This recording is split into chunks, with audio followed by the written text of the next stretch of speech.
Hi guys, how are you all? I think everyone is fine right there. Okay, so today's topic is all about parents.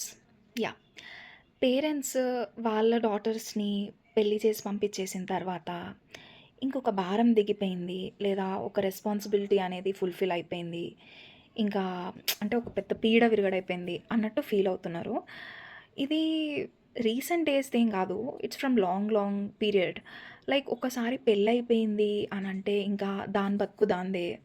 ఇంకా అంటే ఏమైనా పెట్టేది చేసేది ఉంటే పెడతాం. అంతే తప్ప అసలు ఆ అమ్మాయి ఏం అండర్‌గో అయితుంది?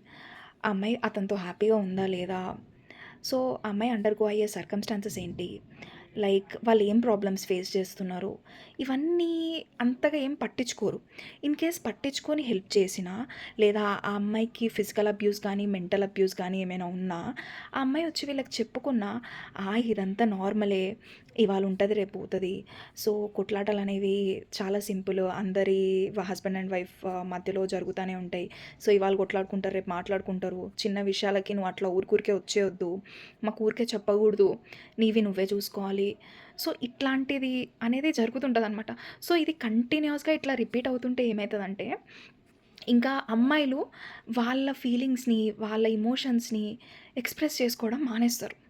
అంటే వచ్చి ఎవరికి మాత్రం చెప్పుకుంటారు అమ్మాయిలు? వాళ్ళ పేరెంట్స్‌కి మాత్రమే గదా! పేరెంట్సే వినకపోతే ఇంకా వాళ్ళు ఏం చేస్తారు? కంప్లీట్‌గా డిప్రెషన్‌లోకెళ్ళిపోతారు. ఫస్ట్ థింగ్ డిప్రెషన్‌లోకెళ్ళడం అనేది ఇదే. అండ్ సెకండ్‌లీ ఏమవుతదంటే ఇంకా నన్ను పట్టించుకునే వాళ్ళు ఎవ్వరు లేరు. నా ఎమోషన్స్ షేర్ చేసుకోవడానికి ఎవ్వరు లేరు అని ఒక రకమైన ఐసోలేషన్‌కెళ్ళిపోతారనమాట. ఆ మెంటల్ అబ్యూస్, ఫిజికల్ అబ్యూస్ అనేది కంటిన్యూయస్‌గా జరిగి ఫైనల్లీ వాళ్ళు సూసైడ్ చేసుకోవడమో, లేకపోతే ఇంకేదన్నా డెసిషన్ తీసుకోవడమో జరుగుతది. But parents should not behave like this. మీ మీ డాటర్, మీ బ్లడ్, మీ కూతురు మీరెట్లా అసలు అట్లెట్లా వదిలేస్తారు మీ కూతుర్ని? ఒక్కసారి పెళ్లి చేసినామంటే అయిపోయింది అన్నట్టు కాదు. పిలిచి కూర్చోబెట్టి వన్స్ ఇన్ ఎ వైల్ అడగండి. ఎట్లుందమ్మా నీ సంసారం మంచిగుందా? మంచి మాట్లాడండి. అన్నీ తెలుసుకోండి. See whether she is happy with that person or not. If not ask her to come back. ఎందుకు మీరు సొసైటీ గురించి భయపడుతున్నారు? ఇప్పుడు రేపు పొద్దున మీ కూతురు చచ్చిపోతది. సొసైటీ ఏమైనా తెచ్చిస్తదా మీ కూతురిని? తెచ్చియదు కదా! అట్లాంటప్పుడు సొసైటీ కోసం ఎందుకు భయపడ్డం? సొసైటీ కోసం కనలేదు కదా మీరు పిల్లల్ని. మీకోసం కనుక్కున్నారు. అట్లాంటప్పుడు మీరు సొసైటీ అని అయ్యో! వాళ్ళేమంటారో, వీళ్ళేమంటారో, వీళ్ళెట్లా రియాక్ట్ అయితారో, వాళ్ళెట్లా రియాక్ట్ అయితారో అని ఎందుకు ఫీల్ అవుతున్నారు? అసలు ఇట్లా ఫీల్ కావద్దు.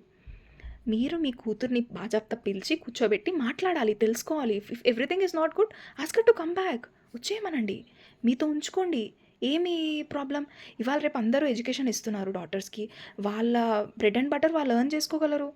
ఎందుకు అదే నరకకూపంలో పడి బతకమంటారు?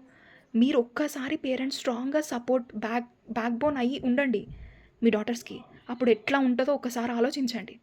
So please kindly I request every parent to take care of their daughters even after marriage. Yeah, that's all for today. Thank you. Bye bye.